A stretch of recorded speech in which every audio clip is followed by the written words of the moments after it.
Oui. Hola, buenos días. Bueno, creo que podemos empezar ya la primera de las dos ruedas de prensa de esta mañana, en este caso dedicada a la película Stella. Está con nosotros su directora y guionista, Sylvie Verheydt, y querría comenzar la conversación acerca de su película preguntándole acerca de dónde surge esta historia, porque podemos comprobar que su nivel de implicación en la película es muy grande, no solo como directora, como guionista, sino que también canta el tema principal de la película, el tema de Stella. La película está ambientada a mediados, finales de los años 70 y cronológicamente la historia podría encajar con su vida. Entonces me gustaría preguntarle hasta qué punto es autobiográfica esta historia.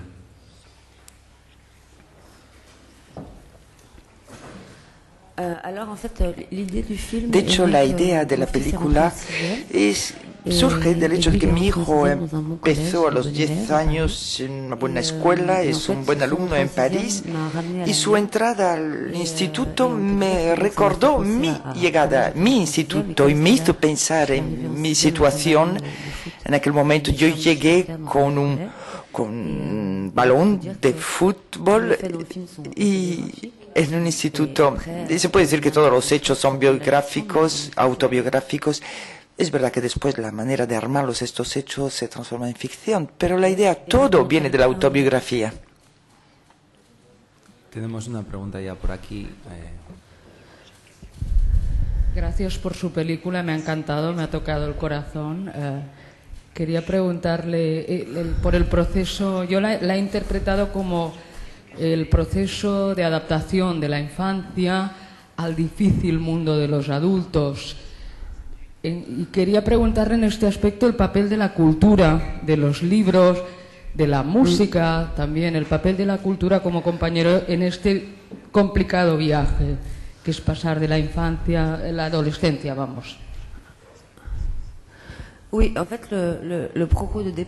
La intención en un principio, la película, era devolver a la escuela lo que me había dado. Yo no era una buena alumna y yo no pensé, bueno, voy a ser una buena alumna y eso me va a abrir puertas. Pero el hecho de llegar al instituto me dio justamente acceso a la cultura, a los libros, a la apertura al mundo, y me ha permitido contestar a las preguntas que yo me hacía y que no tenían respuesta, porque yo venía de un medio bastante desfavorecido culturalmente y la palabra de los demás me ha ayudado a crecer. Y aquí también puedo decir que el proyecto viene también de la pregunta: ¿cuál es la cultura, el lugar de la cultura en la sociedad? Y yo quería volver a poner la cultura en el meollo, en el corazón de nuestras vidas.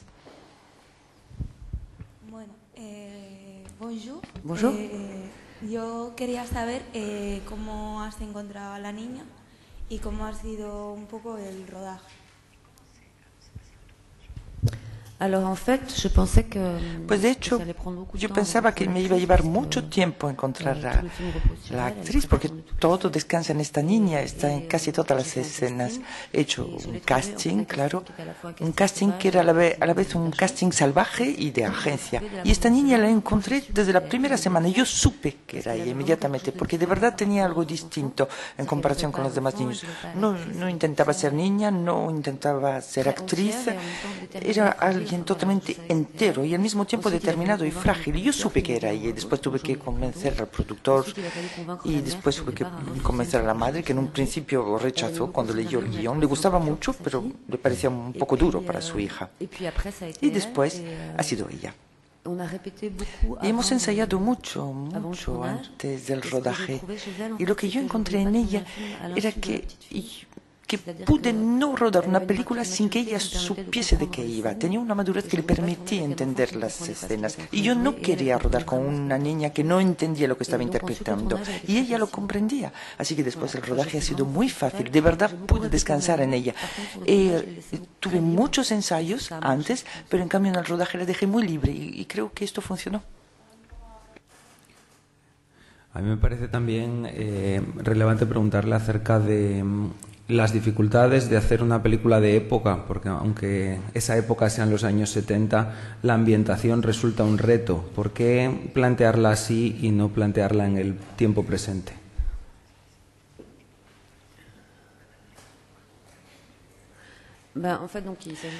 Pues se trata de la reconstitución histórica, porque aunque todo ha cambiado, muchas cosas han cambiado, y al mismo tiempo los miembros del equipo, en cuanto a trajes y decoración, pues no fue tan difícil, porque cada uno trajo algo de sus casas, de los padres, de los desvanes, así que nos ha divertido al fin y al cabo esto, y jugamos con esto.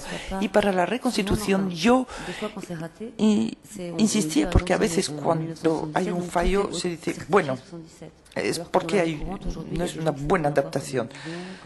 Pero aquí todo está certificado años 70 y hay gente que se viste todavía como hace 10, 15, 20 años.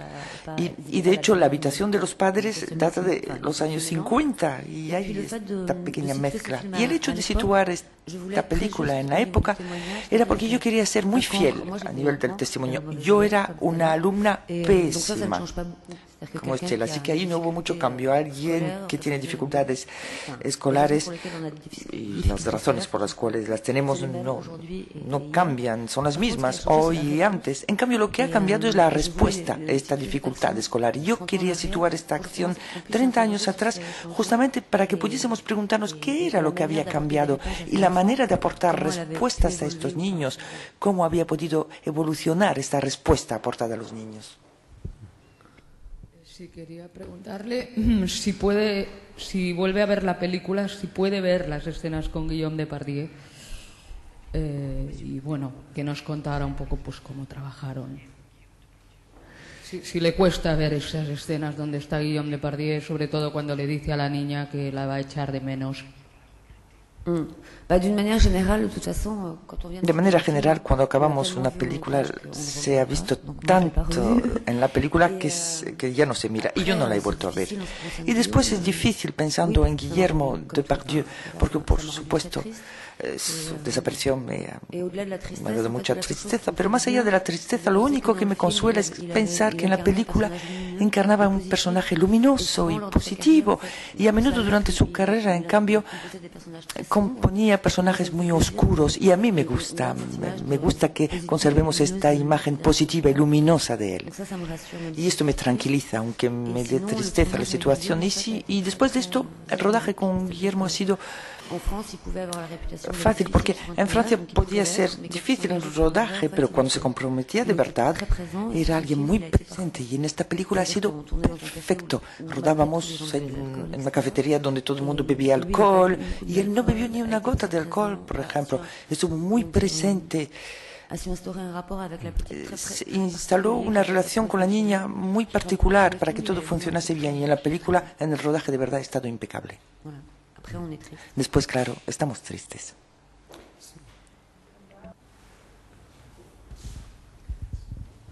Bonjour. Buenos días. Yo querría saber si Estela, si para Estela ha utilizado algo el libro de Daniel Pennac, Mal de Col, que en Francia ha sido un exitazo, aquí acaba de salir, y es que trata ese tema, lo de la adaptación a la escuela. No lo leí. No lo leí, pero porque el guión estaba casi terminado cuando el libro salió en Francia. No lo leí, pero sé que tiene que haber puntos que concuerdan. Pero de verdad, solo utilicé, como él, me parece, mi propia experiencia. No tuve necesidad de ir a buscar en otros inspiración. En la película yo creo que se puede ver una especie de tensión entre la nostalgia por el pasado, pero también el deseo de abandonar esa infancia. ¿Cómo negoció estas dos fuerzas en lucha a la hora de escribir la película? Pues de hecho, yo insistía para que mantuviésemos la perspectiva del niño, de la niña, y que no hubiese una mirada benevolente de un adulto que enjuiciase los momentos. No, yo quería que sintiésemos las sensaciones de una niña. Y en este sentido, la película está construida alrededor de esto. Por ejemplo, la voz en off nos permite hacer entrar elementos de una manera cronológica un poco distendida, al igual que cuando sentimos los elementos cuando uno es niño y que no tiene una buena conciencia de la cronología. Y también quería que la película fuese empujada por una fuerza vital, la de la niña. Porque cuando uno es niño, las cosas difíciles o alegres, sabemos después que han sido difíciles porque hay heridas que quedan. Pero cuando uno es niño, tira hacia adelante. Así que a la vez quería que la película fuese atravesada por esta fuerza de vida, que es la fuerza de vida de la infancia y de la esperanza. Y a la vez, por supuesto, hay mi mirada de adulto, por supuesto, aunque ya me haya quedado lo más cercano posible a la niña. Y creo que justamente no caemos mucho en la nostalgia, ¿no? Me parece que no.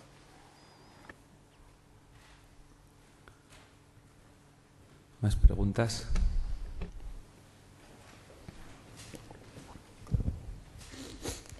Gustaría saber si tiene un nuevo proyecto en mente, en qué está pensando en estos momentos, lo próximo.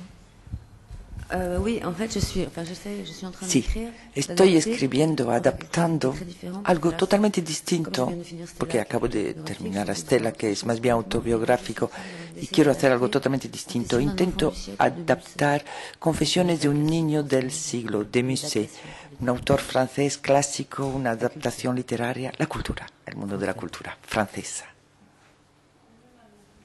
Y sin embargo, en la película parece que Estela, la protagonista, llega al mundo de la cultura a través de emigrantes, a través de esta familia argentina que llega a París. De alguna manera se querría señalar el cosmopolitismo de la ciudad de París frente al universo rural de la abuela que visita. ¿Hay esa oposición campo-ciudad en la película? Hay una parte de ello, sí. Y también hay el hecho de que Estela se encuentra en un colegio en el cual ella es muy distinta, no conoce las costumbres ni la cultura de este colegio, así que ella es distinta.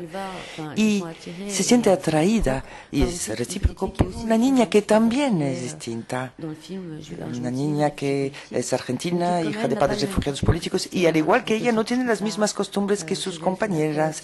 Se acuesta tarde, hay mucha discusión política, hay fiesta en su casa, y también es distinta porque es muy buena alumna, es más bien una superdotada. Y ese es el hecho de ser distintas lo que las va a acercar.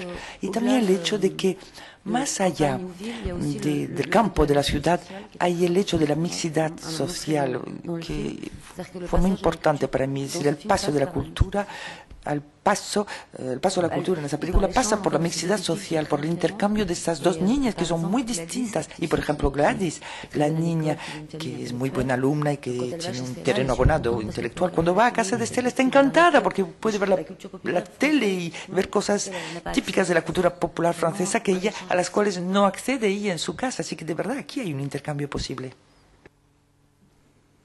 Hay también un elemento que me imagino que a todos los espectadores le haya llamado la atención, que es la escena que tiene lugar cuando este hombre mayor que quiere tener una amistad, que luego es más que una amistad, la lleva a su habitación para darle un libro, etcétera. Hay algo sugerido casi con tanto cuidado de no revelar exactamente lo que allí transcurre, que a mí casi me pareció más... no sé, más fuerte o más me inquietó más, precisamente porque no se sabe exactamente lo que allí pasa. Entonces me gustaría que hablase un poco acerca de ese aspecto de la película, por qué lo incluyó y por qué lo contó así.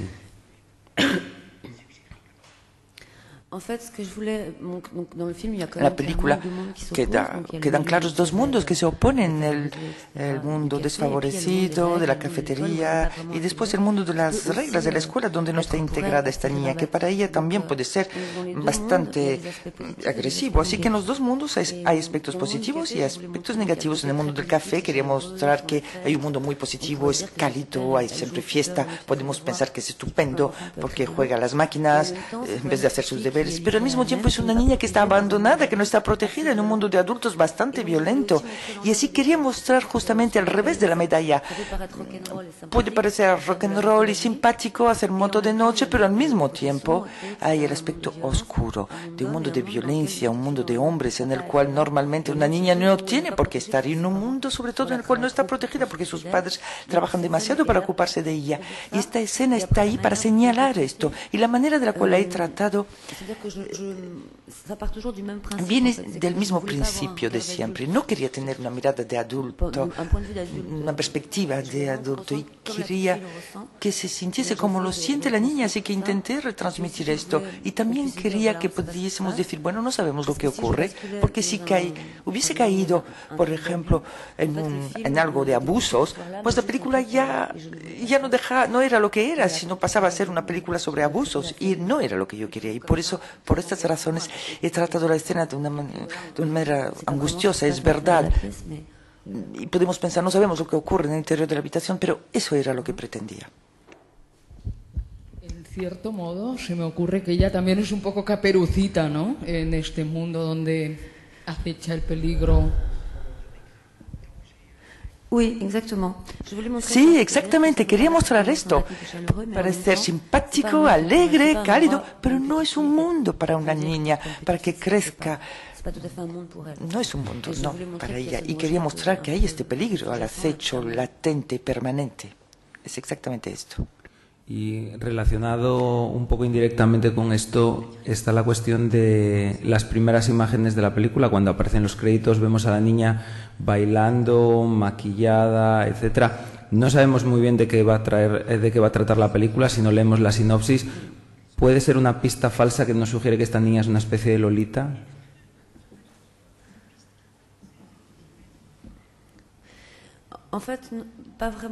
De hecho, no exactamente esto. No, es que ella no está en su lugar y todo es un poco inadecuado. Se queda demasiado tarde en la cafetería, oye conversaciones que no tendría que escuchar. Y al mismo tiempo en este lugar, pues se hacía eso de bailar para los clientes y reír e imitar a los cantantes. Sí, esto se hacía. Las cosas han cambiado hoy en día, pero en aquella época los niños de la buena burguesía se vestían como niños y no como adultos. Hoy en día han cambiado. Los niños se visten más bien a la moda, siguiendo la moda, pero en aquella época había una gran diferencia. Y así que cuando ella llega a este instituto está vestida como los cantantes de variedades, y al revés que las nuevas compañeras. Y quería mostrar enseguida la diferencia entre su medio, llevado al extremo, en donde ella está vestida como una Lolita, y enseguida el recorrido para ir a la escuela donde encuentra a los demás niños, y la norma que la espera. Y en Francia se ha encontrado con espectadores que se identifican con esta película, tanto con la experiencia de la adquisición de la cultura como con la experiencia vital de recordar esa época.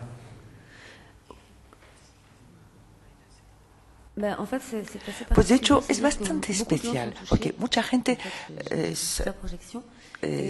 siente la llamada de esta película, pero cada uno por sus razones distintas y particulares, y nos dimos cuenta de que no era siempre por la misma razón. Cada uno piensa reencontrar algo de su vida, y hay muchas razones distintas que hace que esta película haya llamado a las puertas de los franceses. Hay la escuela y la cultura y el cambio, el paso de la infancia a la adolescencia, las elecciones, y hay muchas cosas que han llamado la atención, y cada uno puede pensar que es particular de uno, pero yo creo que todo atañe a la infancia. Pero de manera general, a mí me extrañó que esta película haya alcanzado tanto a la gente. En Venecia mucha gente lloraba. Hola, yo quería preguntarle, habla siempre de dos mundos que enfrenta, y que describe de una manera muy sutil y sin cargar las tintas. Esto es perfecto. Pero escuchándola ahora veo algo que no vi, y es que usted quiere criticar un mundo y el otro lo pone enfrente sin apenas decir nada malo de él. ¿Cree que solo hay defectos en el mundo de esta niña que vive en el bar, en el mundo al que se quiere adaptar no hay nada? No, en fait, je veux pas No, no quiero criticar un mundo u otro. Justamente es que estos dos mundos son bastante distintos y en el seno de estos mundos hay aspectos positivos y otros negativos, pero no intento oponerlos. No, mi discurso no pretende oponerlos. Es solo que la niña en su recorrido vital coge lo que puede coger de bueno en los mundos, en cada mundo, que son bastante distintos. Pero yo no intento ponerlos diciendo este es mejor que el otro. No, al menos no es lo que pretendo hacer y no es lo que pienso. Y una pregunta más por aquí. Quizá se ha hablado mucho de los 60, ahora se está hablando mucho de los 80, pero los 70 quedan un poco ahí como tierra de nadie, ¿no?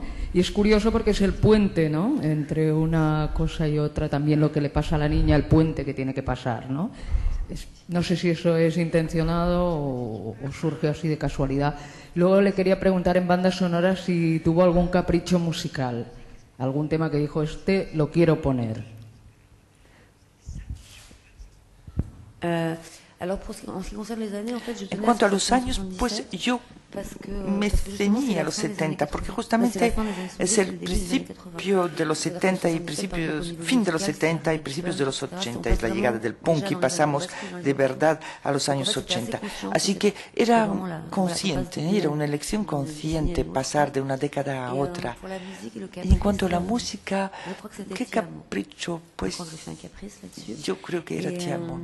Y si no, la música en general.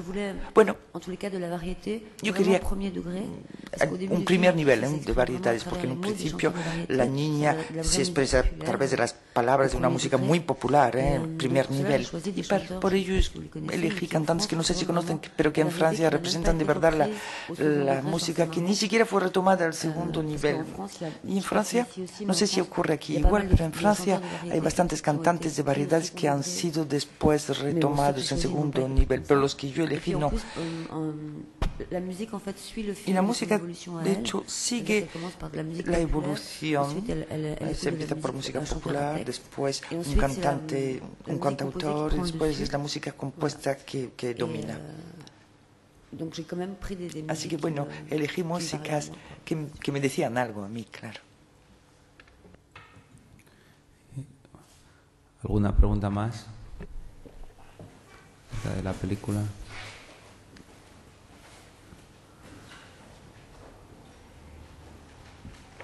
Bueno, pues si no hay más preguntas, os pido por favor un aplauso para Sylvie y en 5 minutos tenemos otra rueda. Gracias.